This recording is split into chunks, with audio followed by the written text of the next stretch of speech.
Alors il va être de nouveau question de typographie maintenant, avec une association comme la nôtre, dont l'objectif principal est la diffusion de créations graphiques liées à la typographie, qui édite un fanzine éponyme qui s'appelle Grapherie. Donc j'appelle Typographerie.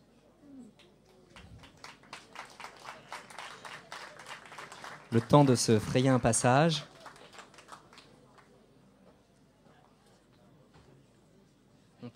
On peut prendre le deuxième micro.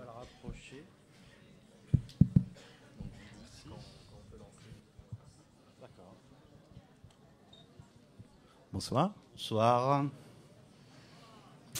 Alors, Typographerie, c'est une association qu'on a montée en 2002, à la base avec Eddy, un ami, pour réunir et confronter des typographes indépendants et pour nous permettre de continuer à travailler la typographie sous forme de collectif. Voilà, donc ici Clément, notre président. On peut peut-être commencer tout de suite, comme ça on voit quelques images, il y a toutes sortes de choses. Une première approche plutôt baroque, qui vient d'Heidi qui n'est pas là, donc on le présente quand même. Qui s'appelle la rococo et qui est faite à partir de perroquets.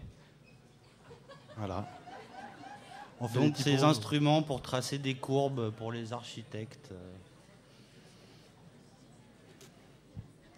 Donc là, une animation faite par Mathieu Brisebras à partir de la damier. Donc c'est une typographie où il y a 9 versions à base sur une grille de pixels comme ça. Donc il y a du blanc sur noir, noir sur blanc.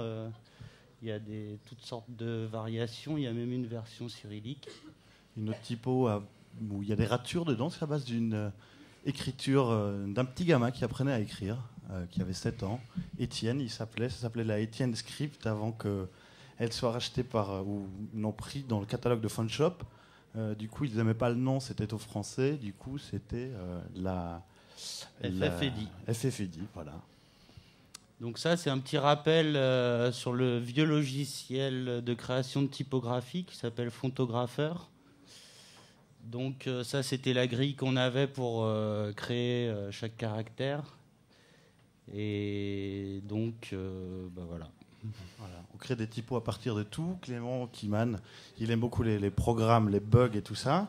Là, ça vient un peu des rues, l'épicier. On trouve la lavomatique. Après, il y a une autre qui s'appelle la wood. Et derrière, dans le fond, c'est de nouveau la damier. Donc, c'est toutes sortes de typos qui viennent de partout. On aime bien s'amuser. C'est le fun qui est la base de la création.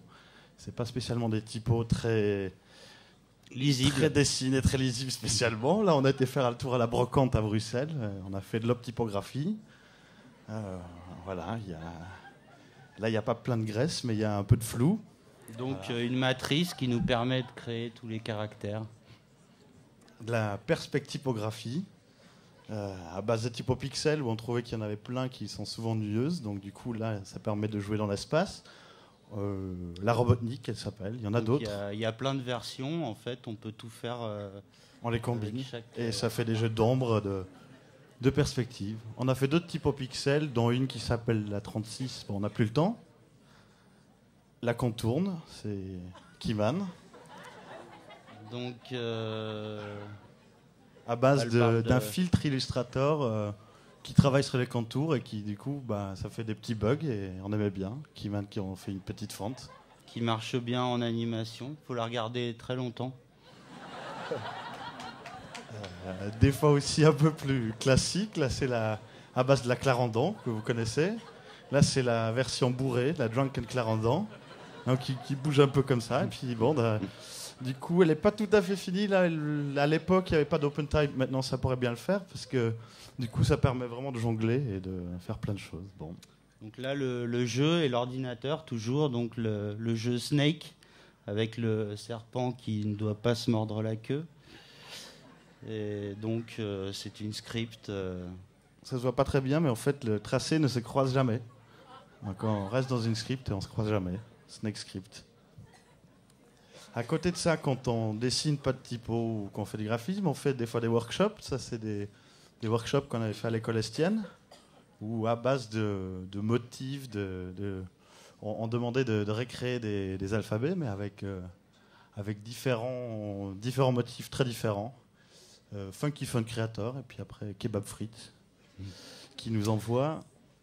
Donc ça, c'est un fanzine qu'on a créé au départ entre nous, parce qu'on avait l'occasion d'imprimer dans un atelier de sérigraphie aux Beaux-Arts. Et donc on a lancé le numéro 0. Donc là, c'était surtout entre nous, entre amis.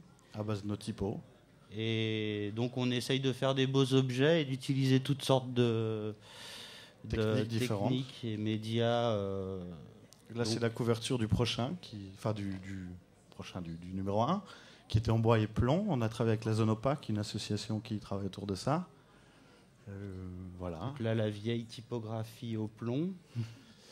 Ou du coup, après, on fait des fanzines, on les fait tous à la main, forcément.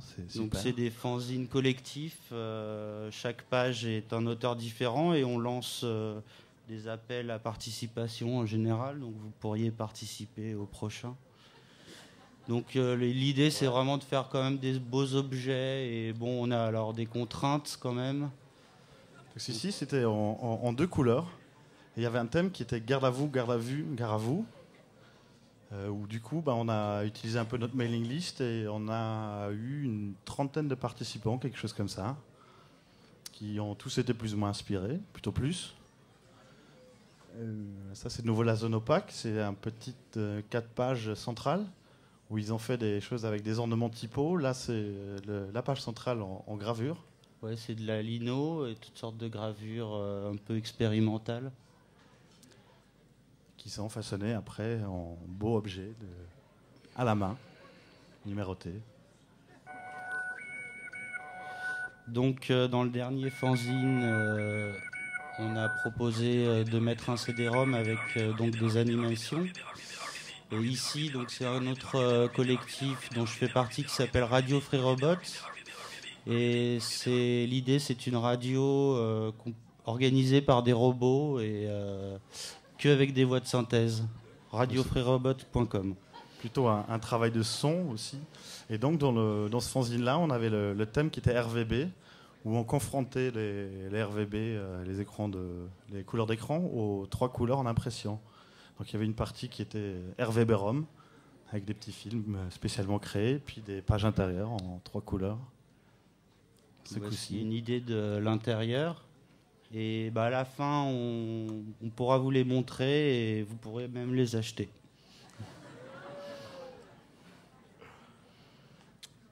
Donc là, il y avait une 40aine d'artistes qui participaient. Et ici, une autre partie du CD-ROM, RVB-ROM. Donc là, c'est la partie belge de typographie. Typographie aussi appelée.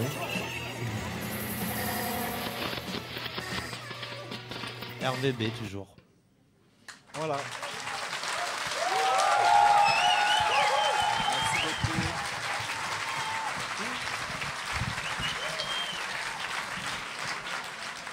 Merci beaucoup à Typographie.